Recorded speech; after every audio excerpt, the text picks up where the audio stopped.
11번째 시간 설교의 제목 같이 읽습니다. 우리는 넉넉히 이긴다. 우리는 넉넉히 이긴다. 우리 지난 주일에는 예루살렘 초대교회의 내부로부터의 위기였던 아나니아와 삽비라 부부 이야기를 살펴봤죠. 아나니아와 삽비라 부부가 하나님께 잘못한 것은 그 땅을 팔고서 반만 냈다는 데 있지 않고, 다 내지 않았다는 게 있지 않고, 일부만 내고 다 낸 것처럼 속인 것, 바로 그 죄라고 했습니다. 왜 이렇게 했을까요? 동기가 뭐라고 그랬습니까? 자신의 모습보다 더 의롭고 더 충성되고 더 칭찬 듣고 박수 받고 싶어서, 즉 그 인종 욕구를 넘어선 인정의 우상에 그만 넘어지고 만 것이죠. 그 거짓말은 단지 사람에게 한 것이 아니라 하나님께 한 것이다 라는 베드로의 그 질책을 받았습니다.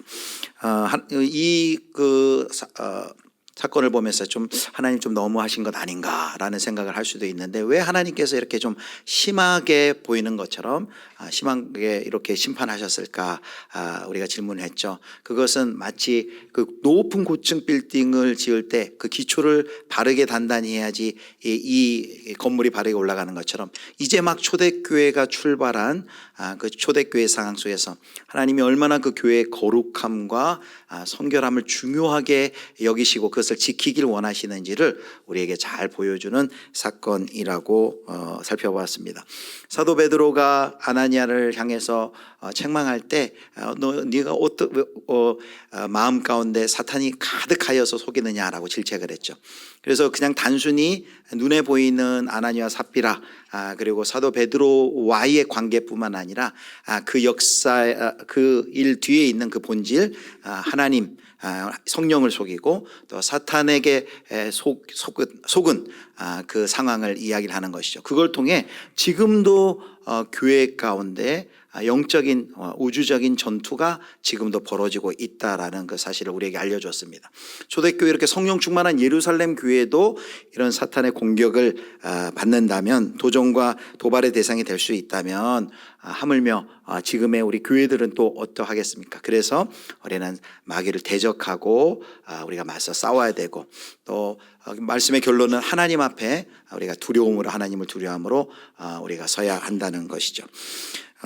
전방에 가면은 그 경계 근무하는 보초들한테 그 보초 근무 수칙이 있죠. 군대 보초 수칙이 있어요. 뭐라고 이렇게 크게 적어 놓습니까? 졸면 어떻게 한다고요? 졸면 편안하다. 졸면 죽는다. 예배 드릴 때는 졸면 편안할지 모르지만 보초 설 때는 졸면 죽습니다. 정말 죽어요. 그런데 영적으로도 우리가 깨어 있어야 됩니다. 우리 교회를 향한 이런 공격 두려워할 필요는 없지만 졸지 말고 깨어서, 결국 우리가 어떻게 사탄 마귀 역사를 이겨요? 요즘에 파묘란 영화 보면 거기 귀신 쫓는데 막 쌀도 뿌리고 막 말피도 붓고 막 얼굴에 이렇게 한문도 쓰고 그걸 뭐라 부르던데 축경이라고던가, 그렇게 해야 되나요? 그렇게 축기해야 되나요? 우리 어떻게 사탄과 싸워 이겨요? 에베소 6장에 보면 말씀과 기도로. 그래서 예수비전교회 우리 모든 성도님들 깨어서 말씀과 기도로 깨어서 영적 전투 가운데 늘 승리하기를 주님의 이름으로 축복합니다. 이제 오늘은 이제 5장 12절부터 그 뒤에 벌어진 이제 사건, 예루살렘에 또 임한 부흥을 먼저 살펴보려고 합니다. 그 아나니아와 삽비라 사건을 통해 사단의 도발적인 공격을 무마시키고 이제 예루살렘 교회 공동체가 이제 성장해 나가고 그곳에 부흥이 임하는 것이 나타나 있어요. 자, 12절 말씀 보겠습니다. 12절 말씀 같이 읽겠습니다.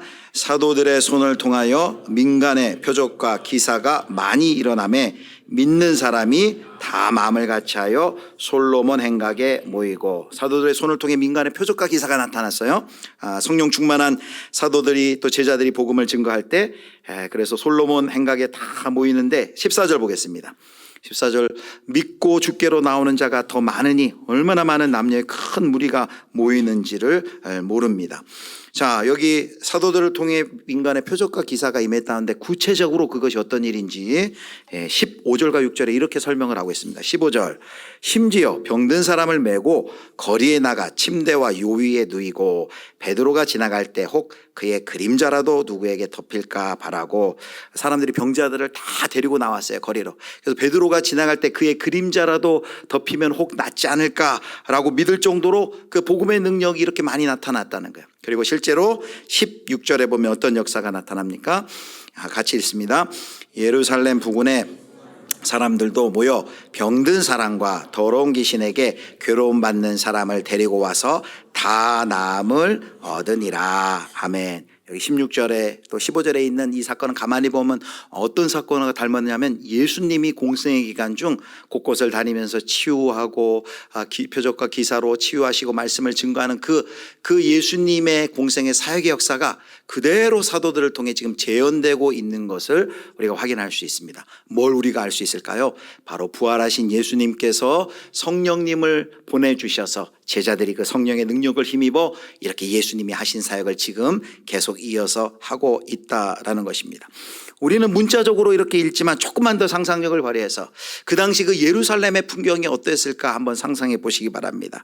사람들이 낫기를 위하여서 걷지도 못하는 사람들, 또 안고 메고 나았는데 그 사도들이 또 안수하고 기도해 주고 또 예수 그리스도 부활의 주를 증거할 때 그 공적인 자리에서 그런 치유와 회복의 놀라운 역사가 일어났을 때 요즘 그냥 쉽게 이렇게 얘기할 수 있을 것입니다. 예루살렘이 뒤집어졌을 것입니다. 예루살렘에 아마 충격에 빠졌을 거예요.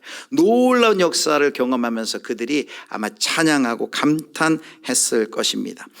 그래서 이 12절에서 16절의 이 예루살렘의 부흥의 이 역사는 바로 4장에 나와 있는 그 기도의 응답이에요. 4장에 사도들이 또 성도들이 뭐라고 기도했습니까? 4장 29절 30절 그들의 기도를 확인해 보겠습니다. 주여 이제도 그들의 위협함을 굽어보시옵고 또 종들로 하여금 담대히 하나님의 말씀을 전하게 하여 주시오며 30절 같이 읽겠습니다. 손을 내밀어 병을 낫게 하시옵고 표적과 기사가 거룩한 종 예수의 이름으로 이루어지게 하옵소서 하더라. 아멘. 여기 보세요. 29절 30절 보면 위협함을 보시고 담대히 하나님의 말씀을 전하게 해 주십시오 라고 기도한 대로 그 담대히 말씀을 증거하고 또 30절에 보니까 손을 내밀어 병을 낫게 하고 표적과 기사가 거룩한 종 예수의 이름으로 이루어지게 하옵소서. 이 기도가 공동체 기도가 그대로 이루어지는 것을 볼 수 있습니다. 결론적으로 12절과 16절 성령 충만한 사도들과 초대교회가 복음을 증거할 때 놀라운 이런 표적과 기사와 치유의 역사가 이루어지므로 결론적으로 어떻게 됐느냐? 결론이 13절에 나와 있어요. 자, 우리 13절을 읽는데 12절부터 13절을 연달아 읽겠습니다. 제가 읽겠습니다. 사도들의 손을 통하여 민간의 표적과 기사가 많이 일어나매 믿는 사람이 다 마음을 같이하여 솔로몬 행각에 모이고, 그다음 13절이 중요해요. 우리 13절 같이 읽습니다. 그 나머지는 감히 그들과 상종하는 사람이 없으나 백성이 칭송하더라. 자, 보세요. 그 나머지는, 그러니까 예수님을 아직 믿지 않는 사람들의 그들의 반응을 어떻게 설명하냐면 굉장히 모순된 상황, 모순된 결과를 얘기해요. 그 나머지는 감히 그들과 상종하는 사람이 없으나, 그들은 예수 믿는 사람들이에요. 상종한다는 것은 예수 믿는 사람들하고 교제를 하지를 않는데 그들을 보면서 어떤 반응을 보여요? 보니까 칭송하더라, 칭찬하더라 라고 말합니다. 성령 충만한 그 초대교회 사도들과 성도들이 복음을 증거할 때 부흥의 역사가 나타나는데 그 부흥하는 공동체를 바라보는 세상 사람들의 반응이 뭐예요? 두 가지예요. 그런데 상반돼요. 두려워하는데 매력적으로 보는 거예요. 두려워하는데 칭찬하고 존경을 보내는 것입니다. 왜 두려워할까요? 왜 그들과 함께하기를 두려워할까요? 왜 주저했을까요? 우리가 가만히 생각해 보면 초대교회 공동체가 무슨 규율, 문화를 높이 세우고 그것에 맞추라고 했을까? 그런 게 아니겠죠. 왜 그들이 주저했을까? 이유는 단 하나입니다. 그들의 거룩함을 보고 그들이 주저했던 것입니다. 사랑하는 성도 여러분, 초대교회는 어떤 모습이었다고요? 두려움과 동시에, 그들 가운데 경외감을 끼치는 두려움과 동시에 칭찬과 존경을 불러일으키는 아주 매우 독특한 공동체라는 거예요. 바로 이것이 저와 여러분, 우리 조국교회, 우리 예수 비전교회가 바로 가져야 할 모습이라는 것을 우리 가운데 가르쳐 주고 있습니다. 우리 초대교회사 가운데 이런 이야기가 전해 들어와요. 저도 이제 학교 다닐 때 이야기를 들었는데요. 1899년쯤에 이제 어떤 양반이 벼슬을 얻으려고 이제 높은 세도가를 찾아가서 노력한 끝에 이제 관직 하나를 얻어요. 평안도 한 고을에 이제 군수 자리를 약속받았답니다. 가기 전에 이제 사전에 이제 자기가 부임할 그 지역을 조사를 한 거예요. 그럼 누가 부자이고 누가 어떤 약점이 있고 뇌물 써가지고 그 자리 가니까 이제 가면은 조금 돈을 이제 재물을 긁어 모으려고 사전 작업을 한 거죠. 그런데 그 조사한 결과 그가 얻은 정보에 의하면 이런 결론을 내렸어요. 거기서는 평안도 내가 갈 그곳에서는 돈을 절대로 모을 수가 없다라는 결론에 이르는 거예요. 왜 그랬을까요? 거기에는 야소교 신자가 너무 많기 때문이다라고 그랬어요. 야소교가 뭐예요? 예수교. 옛날엔 야소교라 그랬죠. 바로 예수교. 예수 믿는 성도들이 거기에 너무 많아서 그 그리스도인들은 탐관오리에게 뭐 뇌물을 주거나 그리고 부정 청탁을 하지 않는다는 거예요. 그게 이미 주변 사람들에게 소문이 나서 거기서 한 큰 몫을 한번 보려고 했던 이 사람의 이제 계획이 흐트러질 위기 가운데 있는 거죠. 이 사람이 그걸 깨닫고 다시금 세도가를 찾아갔대요. 그래서 야소교 신자가 없는 고을로 나를 보내달라라고 부탁을 했답니다. 청을 넣었다고 해요. 이 기사가 그해 3월 1일 대한그리스도 회보에 실제로 실린 이야기입니다. 성도 여러분, 그 당시 1899년이면 우리가 1884년에 처음 선교사 들어오고 한 15년 얼마 안 됐죠. 그 당시 예수 믿는 사람의 성도수가 얼마나 될까요? 전 조선의 인구가 한 1300만이라면 그 당시 많아야 한 2만 명 정도라고 본다고 해요. 1300만 명 중에 2만 명, 적었지만 그들의 무엇 때문에? 그들의 거룩함 때문에, 세상과 다른 모습 때문에 그들에겐 무엇이 있었어요? 사람들이 그들을 볼 때 두려워했어요. 거룩함이, 바로 구별됨이 그들 가운데 그런 영향을 미친 거예요. 야소교 신자들은 달라. 야소교 신자들은 부정하지 않아. 청탁하지 않아. 야소교 신자들은 거짓말 안 해. 라는 그런 인식이 그들 가운데 팽배하게 깔린 것이죠. 사랑하는 성도 여러분, 바로 이것이 오늘 우리 가운데 주는 도전이에요. 우리 조국교회는 지금 이제 800만, 이제 뭐 줄어서 800만이라고 하지만 그 당시에 2만 명에 비하면 얼마나 많은 예수 믿는 성도들이 많아지고 교회가 많아졌어요. 그런데 지금 이 시대 교회를 향한 반응들은 어떨까요? 이런 두려움이 있을까요? 이런 두려움이 있으려면 뭐가 있어야 돼요? 거룩함, 구별된, 뭔가 다르다라는 구별됨이 있어야만 이런 반응이 나오겠죠. 똑같이 거짓말하고 똑같이 뇌물 쓰고 똑같이 부정을 지르고 똑같이 갑질을 하고 똑같이 손해보려 하지 않는다면 이런 반응을 전혀 우리가 기대할 수가 없을 것입니다. 또한 우리는 또 우리에게 이런 도전을 줘요. 우리는 초대교회 성도처럼 이런 두려움과 더불어 우리는 칭찬받는 그런 매력적인 공동체인가? 참 저분 교회 다니신다는데 참 교회 다니시는 분이 달라. 예수비전 교회 다니신데 예수비전 교회 다니는 분은 참 달라. 여러분, 이런 칭찬들 주변에서 받고 있습니까? 우리 목장 모임 할 때 그런 칭찬 들은 거 있으면 좀 나누어 주면 좋겠어요. 얼마 전에 이제 제가 사는 아파트 같은 라인에 이제 한 가정이 이제 이사를 왔어요. 어떻게 알게 됐냐면 입구에 이제 공사를 해서 들어오시는 가정이라서 이제 공사 안내문을 붙이거든요. 저도 이사할 때 그거 했어요. 그래서 공사 안내문을 붙이고 1층부터 16층까지 다 다니면서 공사한다고 이렇게 사인도 받고 그렇게 했어요. 제가 오랜만에 이사 오는 것을 알고 제가 아내한테 이런 마음이 들었어요. 여보, 우리가 이렇게 오랜만에 우리 이 라인에 이사 오는데 우리가 먼저 좀 가서 우리 동네 오신 거 환영합니다. 뭐라도 좀 드리면서 그렇게 할까? 이렇게 하니까 그러면 신천지인 줄 안대요. 약간 그건 오버라는 거죠. 갑자기 그렇게 가서 하면 그러지 말고 좀 기다리라고. 그런데 며칠이 지났는데 저희 현관문 앞에 현관문 입구에 비닐팩이 하나 이렇게 있는데 거기에 아주 큰 티슈와 함께 또 다른 것들이 두 가지 선물이 들어있고 선물뿐만이 아니라 거기에 손으로 쓴 그 손편지가 적혀 있었어요. 손으로 쓴 손편지. 거기 보면 이제 공사를 하게 되는데 이제 소음도 생기고 좀 불편함을 끼쳐드릴 텐데 참 죄송합니다. 양해해 주셨으면 좋겠습니다. 그러면서 이제 마지막에 좋은 이웃이 앞으로 살면서 좋은 이웃이 되겠습니다. 그렇게 손편지까지 써가지고 걸려 있는 거예요. 우리 집만 줬을까요? 1층부터 16층까지 32개, 그 집 빼고 31집 다 막 그걸 썼을 거예요. 와, 그 정성에 그걸 보면서 마음이 너무 따뜻해지는 거예요. 너무 따뜻해지고, 그래서 제 마음 가운데 이런 생각이 들었어요. 야, 이분은 분명히 어떤 분이요? 예수 믿는 분일 것이다 라는 기대가 있었어요. 그래서 제가 이제 이렇게 받았으니까 이제 기회를 받아서 우리도 뭐라도 하나 조그만 거 가지고 인사하러 가야지라고 생각을 했어요. 1부 예배 때 여기까지 얘기했어요. 그런데 2부 예배 때 놀라운 이야기가 이제 반전이 일어나는 거예요. 제가 1부 예배 때 이 설교를 하고 딱 내려갔는데 반주자님이, 목사님, 아까 설교 때 그 하신 이야기, 그분 예수비전교회 성도님이래요. 그러는 거예요. 저도 몰랐는데 우리 예수비전교회 성도님이 그 라인에 이사를 오신 거예요. 와, 제가 그 이야기를 듣는데 얼마나 뿌듯하든지 얼마나 감사하든지 오늘 점심을 제가 다 사드리고 싶을 그런 정도의 마음이었어요. 예, 여러분, 바로 이런 거죠. 세상 사람들 아무도 안 하는, 요즘 누가 이사 간다고 아파트에서 1층부터 꼭대기까지 다 떡 돌리고 선물해요. 근데 좋은 기회로 편지를 써가지고 좋은 이웃이 되겠습니다. 아마 그 집에 붙어있는 뷔페를 보면서 이분 교회 다니시는 분이구나, 예수비전교회 다니네, 과연 달라도 다르네, 아마 이런 좋은 칭찬을 아마 들으실 것입니다. 우리 사랑하는 우리 예수비전 모든 성도 여러분, 우리 여러분이 있는 이웃에서 주변에서 우리 초대교회 성도들이 도대체 어떻게 살았길래 그런 칭찬을 들었을까요?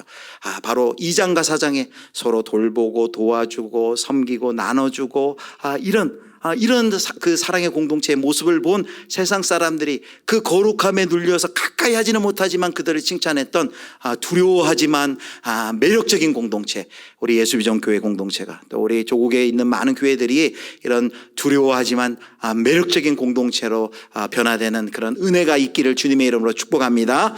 자, 이제 두 번째는 이런 부흥 뒤에 반드시 그대로 놔두지 않아요. 사탄의 역사가 또 있어요. 두 번째 핍박과 공격이 임하는 것을 17절부터 확인할 수 있습니다. 자, 17절, 우리 18절 같이 보겠습니다. 같이 읽습니다. 대제사장과 그와 함께 있는 사람, 즉 사두개인의 당파가 다 마음의 시기가 가득하여 일어나서, 18절, 사도들을 잡아다가 옥에 가두었더니, 사장에서 1차 핍박 때 그 베드로와 요한을 붙잡아 가지고 협박하고 풀어주죠. 다시는 예수의 이름을 증거하지 말아라. 그런데 가마려니까 여전히 복음을 증거하고 있네요. 다시 붙들어 감옥에 투옥시킨 것이죠. 체포한 것이죠. 자, 이렇게 끌려 들어와 있는데 그날 밤에 놀라운 역사가 일어납니다. 자, 5장 19절 말씀 같이 보겠습니다. 5장 19절 우리 같이 읽습니다. 주의 사자가 밤에 옥문을 열고 끌어내어 이르되, 주의 사자가 밤에 옥문을 열고 끌어내어 이르되, 하나님께서 하나님의 사자를 보내셔서 그 복음 전하다가 투옥된 그 제자들을 이제 풀어서 탈옥시켜주는 그런 기적이 일어난 것입니다. 그래서 오늘 우리가 읽은 이 기적의 기사는 우리가 신앙생활 하면서 우리 현실에서도 하나님의 이런 간섭, 하나님의 지키심이 나의 삶 가운데도 이런 일이 일어나면 얼마나 좋을까라는 생각을 하게끔 만드는 기적이죠. 그러나 우리는 이런 기적을 별로 기대하지 않아요. 이거는 뭐 성경에 있는 이야기지 나한테는 이런 일은 일어나지 않아 라고 생각할 수 있습니다. 그런데 오늘 두 번째의 핵심은 이거예요. 이런 일이 요즘도 우리에게도 일어나고 있다라는 것을 저는 여러분에게 말씀을 드리려고 해요. 자, 여러분, 우리가 이 본문을 단순히 그냥 핍박에서부터 구해주셨다라는 이야기로만 이해한다면 나는 이런 일이 일어나지 않아 라고 생각할 수 있어요. 그런데 이 기적의 핵심이, 이 기적이 보여주는 것은 단순히 난관, 핍박, 어려움을 명쾌해주는 그런 옥문이 열리는 기적은 그런 어려움을 명쾌해주는 기적이다라는 것이 핵심이 아니란 것이죠. 이 기적이 이야기해주고 싶은 것은 뭘까요? 그것은 바로 이 풀려나갈 때 제자들을 향해서 이 주의 천사들이 뭐라고 했는지를 보면 알 수 있어요. 자, 20절 말씀. 자, 20절 우리 같이 읽겠습니다. 가서 말씀을 다 백성에게 말하라. 아멘. 자, 사도들이 왜 옥에 갇혔습니까? 말씀 전하다 갇혔어요. 말씀 전하다가 갇혔는데 풀어주면서 또 뭐라고 얘기해요? 사자들이, 주의 사자가 이 생명의 말씀을 다 백성에게 말하라. 여기 생명의 말씀에는 종종 주님과 같다는 뜻이에요. 예수 그리스도를 증거하라 라는 말을 하면서 그들을 풀어줍니다. 바로 이것이 바로 기적을 베푸는 이유가 되는 거예요. 이 기적이 보여주는 의미가 뭡니까? 생명의 말씀을 다 전해야 하는 일은 이렇게 투옥되고 갇히는 방해가 있을 수밖에 없어요. 그런 일이 있겠지만 이 기적이 뭘 보여줍니까? 좌절되지 않는다. 하나님의 손이 그 옥문을 열어 계속해서 그들 가운데 복음을 전하도록 명령하시는 건 뭘 보여줘요? 방해가 있지만 그 하나님의 일이 좌절되지 않는다는 것을 보여줘요. 세상에 어떤 일이라도, 심지어 나의 그 연약함과 나의 실패, 나의 유약함 때문에 하나님이 하시려는 일은 결코 하나님이 하신 일은 중단되지 않는다. 그것을 보여주는 바로 사건이 이 옥문이 열리는 기적이라는 것이죠. 그래서 성경은 이렇게 표현해요. 사도 바울은 이것을 이렇게 이야기합니다. 자, 38절 39절 우리 같이 읽겠습니다. 내가 확신하노니 사망이나 생명이나 천사들이나 권세자들이나 현재일이나 장래일이나 능력이나 높음이나 깊음이나 다른 어떤 피조물이라도 우리를 우리 주 그리스도 예수 안에 있는 하나님의 사랑에서 끊을 수 없으리라. 아멘. 사도 바울이 언급하고 있는 사망이나 생명이나 천사들이나 권세자들이나 현재일이나 장래일, 능력이나 높음 깊음 다른 어떤 피조물이라도 우리를 우리 주 그리스도 예수 안에 있는 하나님의 사랑에서 어떻게 할 수 없다고요? 끊을 수 없다라면서 그 하나님의 사랑은 영원하고 하나님의 사랑이 우리를 꼭 붙들고 그 하나님의 사랑에 붙들린 우리를 통하여 하나님께서는 하나님이 이루시고자 하시는 그 일을 반드시 이루시는데 그걸 방해할 어떤 존재도 어떤 일들도 있을 수 없다라고 선포하고 있는 것입니다. 자, 사랑하는 성도 여러분, 이 기적이 보여주는 의미가 뭐라 그랬어요? 하나님이 하시려는 일은 중단될 수가 없다라는 것을 보여주는 것이 이 기적이라고 했습니다. 그렇다면 여러분, 이 기적이 우리들의 삶 가운데서는 어떻게 나타나고 있습니까? 단순히 그냥 이 기적은 그냥 성경에 나타난 이야기입니까? 하나님이 하시려는 일이 나의 삶을 통해서 절대 중단되지 않는다라는 것이 우리 삶 가운데 어떻게 나타나고 있어요? 어떤 분은 이걸 읽으면서 이렇게 생각해요. 전 옥문이 열리기는커녕 아르바이트 자리 하나라도 좀 열렸으면 좋겠어요. 왜 이렇게 안 열려요? 라고 생각할 수 있습니다. 그런데 우리가 오늘 본문을 통해 다시 한번 확인했어요. 이 기적이 보여주는 게 뭐라고요? 이 기적은 하나님이 하시려는 일은 중단되지 않는다라는 관점으로 본다면 오늘도 우리의 삶 가운데 이러한 기적들이 날마다 일어나고 있는다는 것이죠. 그런데 우리는 왜 안 일어나지 하지만 실제로 우리는 모습을 달리하고 있을 뿐, 그래서 모르고 있을 뿐, 깨닫지 못하고 있을 뿐, 하나님께서 우리의 삶을 인도하시고 이끄시고 주도하시고 보호하고 계시다는 것이죠. 비유를 들어보겠어요. 자, 우리가 비타민제 많이 먹죠. 그리고 영양제도 먹고 종합 비타민도 먹고 또 이런 약을 통해서 영양분을 섭취해요. 자, 그렇게 먹는 사람이 있는데 그렇게 먹는 사람이 있지만 대부분 그렇게 먹는 게 아니라 뭘 통해 우리가 원래 그 영양분을 섭취해야 됩니까?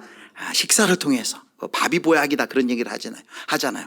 식사를 통해서. 그런데 마치 이런 거죠. 밥을 먹는 사람이 나는 내 친구는 비타민제, 영양제 잔뜩 먹는데 나는 비타민 섭취가 되지 않아. 나는 칼슘을 섭취하지 않아. 칼륨을 섭취하지 않아. 자기는 알약을 안 먹으니까 마치 그 영양분이 자기에게는 섭취되지 않는다고 생각하지만 실은 어떻게 공급이 되고 있어요? 특별하지 않지만 약을 끄집어서 먹는 방법이 아니라 일상에서 매일 그 먹는 밥을 통해 그 영양소를 보충되고 있는데 그걸 모를 뿐이다라는 것이죠. 마찬가지예요. 우리도 삶 속에서 하나님이 우리를 이끄시고 인도하시고 보호하시고 그 하나님께서 작정하신 역사를 우리를 통해 이루고 계시는 것을 그 놀라운 기적의 역사가 우리의 삶 가운데 있는데 우리는 못 알아봐요. 왜 못 알아봅니까? 마치 이렇게 옥문이 열려 같은 정말 특별하고 비상하고 신비한 일들만 일어나야만 우리가 그 하나님의 기적이 나의 삶 속에도 일어나는구나라고 생각을 하고 있다는 것이죠. 감옥이 우리를 붙잡아 놓을 수도 있어요. 우리가 감옥에 갇힐 수도 있어요. 그런데 그런데 무엇은 기적이 있다는 거예요. 하나님이 하시려는 일은 감옥이 우리를 갇히더라도 우리를 얽어맬지라도 그 하나님이 하시려는 그 일은 결코 중단될 수 없다. 오히려 그 갇힘을 통해 또한 하나님께서 만약에 우리가 갇힘 가운데 있게 한다면 그 갇힘을 통해서도 하나님께서는 그 하나님의 하시려는 일을 계속해서 하고 계신다는 것, 여러분 이것을 믿으시기를 주님의 이름으로 축원합니다. 마치 세상 사람들이 다 사도들 감옥에 잡아놓아도 필요하다면 하나님께서 주의 사자를 보내서 하나님께서 그들을 다시 풀어내어서 복음을 증거하게 할 수 있을까? 또는 하나님의 뜻이 그 사람에게 풀려나지 않더라도 그 감옥 가운데 견디면서 그를 통해 기도하는 성도들을 통해서도 또 그 복음이 하나님이 하시려는 그 계획이 계속해서 중단되지 않고 이루어지도록 하나님이 일하신다는 겁니다. 그렇다면 우리는 무엇을 고백할 수밖에 없어요? 사도들이 감옥에 갔다 풀려나는 일이 하나님이 간섭하시는 그 기적이라면 우리는 지금 이 자리에 서서 우리의 뒤를 돌아볼 때 우리가 여기까지 오도록, 오늘 우리가 여기까지 오도록 지나간 일들을 되돌아볼 때 기적 아닌 것이 없고 하나님께서 간섭하시 않으신 일이 없고 하나님께서 보호하시지 않은 일이 없다는 것을 우리는 고백할 수밖에 없습니다. 여러분, 우리가 여기 서 있는 것이 우리는 그런 기적 하나도 없이 여기 있습니다. 나에게는 그런 기적 없었습니다. 우리에게 이렇게 얘기할 수 있을까요? 아니라는 것이죠. 우리가 형태가 다르기 때문에 눈으로 기적적으로 이런 눈에 띄는 비상한 방법이 없었기 때문에 그런 일이 나에게는 없다라는 것이 아니라 아무 일도 없어 보이는 내 평범한 일상이지만 지금까지 뒤돌아볼 때 나의 삶을 통해 하나님이 나를 여기까지 지키시고 보호하시고 함께하시고 인도하시고 저와 여러분을 여기까지 세우신 줄, 그 하나님의 손가락 안에, 하나님의 두 손에 저와 여러분이 붙들려 있음을 여러분 믿으시기를 축복합니다. 자, 그 하나님이 우리를 특별한 일이 없더라도 우리를 붙드시고 여기까지 인도했다. 그래서 찬양의 고백이 있잖아요. 그것을 깨달은 우리의 신앙의 선배들의 찬양이 뭡니까? 지금까지 지내온 것 뭐라고요? 주의 크신 은혜라 라고 고백한, 그 지금까지 지내온 것 주의 크신 은혜라 고백한 사람들이 다 막 옥문이 열리는 기적을 경험한 사람들만 그것을 고백합니까? 안 그렇죠. 하나님의 사랑에 붙들려서 하나님 내 삶에 비록 특별한 일 없었던 것 같지만 내가 매일 일어나 나의 삶 사명의 자리에서 일하고 예배하고 신앙생활하고 행복과 가정을 이루고 이런 모든 나의 일상이 하나님이 내게 주신 기적입니다 라는 기적을 볼 수 있는 눈이 우리에게 띄어지시기를 축복합니다. 그러나 그럼에도 불구하고 나는 안 믿겨요. 나는 아무리 봐도 나는 하나님 한번 좀 옥문이 열리는 것 같은 그런 기적을 좀 일으켜 줬으면 좋겠어요. 예, 그런 기적을 또 하나님이 또 하시고 또 일으켜 주실 거예요. 그런데 모든 성도들에게, 이런 질문을 하는 모든 성도들에게 하나님께서 가장 확실한 징표를 우리 가운데 보여주셨습니다. 그게 뭡니까? 도대체 그 하나님의 간섭과 인도와 사랑을 내가 어떻게 알 수 있어요? 라는 그 질문을 하는 분에게 로마서 8장 31절 32절에 하나님께서 이렇게 대답하십니다. 자, 우리 31절 32절 같이 읽겠습니다. 그런즉 일에 대하여 우리가 무슨 말 하리요? 만일 하나님이 우리를 위하시면 누가 우리를 대적하리요? 자기 아들을 아끼지 아니하시고 우리 모든 사람을 위하여 내주시니가 어찌 그 아들과 함께 모든 것을 우리에게 주시지 아니하겠느냐. 아멘. 성경은 언제나 예수 그리스도의 사건을 이렇게 인용합니다. 하나님이 하시겠다고 한 이상 하시고야 만다는 것을 뭘 통해 보여줘요? 32절에 뭐라 그랬어요? 아들을 아끼지 아니하시고 우리 모든 사람 위하여 내주셨다. 뭘 얘기해요? 십자가를 보라는 거예요. 내가 병들고 깨어진 이 세상을 구속하기 위해서, 인류를 구원하기, 너를 구원하기 위해서 내가 한 일이 뭐예요? 하나님의 모든 것을 걸었어요. 아들 예수 그리스도를 다셨다는 거죠. 그렇다면 그것 보면 내가 뭐가 부족해서 안 준 것처럼, 사랑하지 않아서 능력이 없어서 안 준 것처럼 생각하느냐라는 것이죠. 마치 이런 것 같아요. 어떤 어린 아들이 아빠 초콜릿 좀 저한테 주세요 하는데 이 아빠가 안 주는 거예요. 아빠 초콜릿 좀 주세요. 안 줘요. 아들이 생각하는 거죠. 우리 아빠는 무능한가 봐. 우리 아빠는 돈이 없나 봐. 우리 아빠는 날 사랑하지 않는가 봐. 그런데 아빠가 그 아들에게 이렇게 얘기합니다. 얘야, 내 아빠가 너 사랑하고 내가 너 훌륭하게 내가 너 키워서 장차 내가 지금 가지고 있는 이 한국에서 제일 가는 회사를 너한테 지금 물려주려고 계획하고 있는데 그 초콜릿 좀 안 준다고 안 사주는 거 내가 너 아까워서 안 사주겠니? 라고 우리 가운데 물어보는 것과 같아요.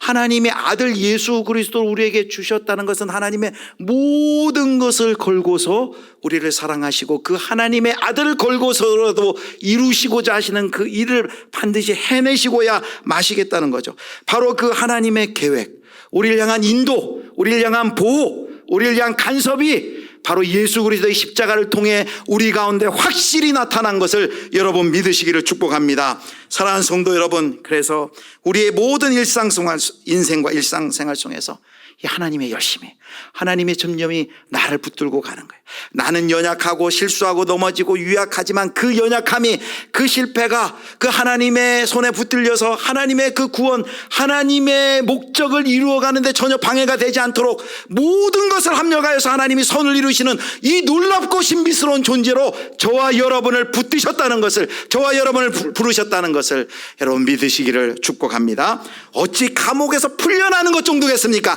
자기 사랑하는 아들을 십자가에 달아주셨다는데 하나님께서 무엇을 못하시겠습니까? 우리의 일상이 특별한 일이 없을지라도 나에겐 기적이 없어가 아니라 매일매일의 나의 삶이 그 하나님의 아들을 주신 그 사랑의 손에 붙들려서 그 사랑의 손에 이끌려서 나의 삶이 여기까지 인도되었다는 그 하나님의 놀라운 기적, 나의 일상이 기적이란 것을 우리가 날마다 깨닫고 나아가기를 주님의 이름으로 축복합니다. 말씀을 맺겠습니다. 자, 오늘 본문을 통해서 우리가 세 가지를 살펴봤어요. 첫 번째, 교회는 두렵지만 칭찬을 불러일으키는 매력적인 공동체여야 한다라고 했습니다. 모순되어 보이지만 두려워하지만 칭찬을 불러일으키는 공동체. 두 번째, 우리 두 번째 같이 읽습니다. 하나님이 하시려는 일은 중단되지 않는다. 감옥에 투옥된 그 제자들이 풀려 사자를 보내서 풀어나게 한 건 단순히 어려움을 명쾌해 주신다라는 것이 아니라 그들을 보내면서 또다시 복음을 증거하라고 하는 건 뭐예요? 하나님이 하시려는 일은, 그 복음을 증거케 하고 하나님 나라가 오게 하는 그 역사는 중단되지 않는다. 그런데 그 중단되지 않는다. 그렇다면 우리에게는, 왜 나에게는 이런 기적이 일어나지 않나요? 사실은 우리 가운데 매일매일 우리의 삶 속에서도 이런 기적이 일어나고 있어요. 형태가 달라서 우리는 모를 뿐이죠. 어떻게 그걸 알 수 있습니까? 바로 아들을 주신 하나님의 열심이 우리를 붙들고 지키고 우리의 삶 속에서 이 일을 평범한 듯 보이지만 우리의 일상에서 저와 여러분을 향해 이 일이 오늘도 이루어지고 있다는 것이죠. 지나온 세월이 그랬고 앞으로 우리가 걸어가야 할 그 길도 마찬가지라는 것이죠. 오늘의 결론은 그래서 8장 37절 말씀입니다. 우리 8장 37절 같이 읽겠습니다. 그러나 이 모든 일에 우리를 사랑하시는 이로 말미암아 우리가 넉넉히 이기느니라. 아멘. 세번역 성경은 이렇게 말해요. 우리는 이 모든 일에서 우리를 사랑하여 주신 그분을 힘입어서 이기고도 남습니다. 이기고도 남습니다. 어떤 고난이 없다는 얘기도 아니에요. 어려움이 없다는 얘기도 아니에요. 핍박이 없다는 얘기도 아니에요. 예수 믿어도 어려움이 있을 거예요. 예수 믿어도 장애가 있을 거예요. 옥에 갇히는 일도 있을 거예요. 그런데 왜 옥에 갇혀, 나에게는 왜 기적이 없어? 그게 아니라 그 옥에 갇힐지라도 매일지라도 하나님의 사랑에 우리가 붙들린 우리를 통해 십자가를 주시기까지, 예수 그리스도를 주시기까지 우리를 사랑하신 그 하나님의 열심이, 그 하나님의 열정이 우리를 붙드시고 반드시 주의 역사를 이루어 나가실 줄을 굳게 믿으시는 우리 모든 성도님들 되시기를 주님의 이름으로 축원합니다.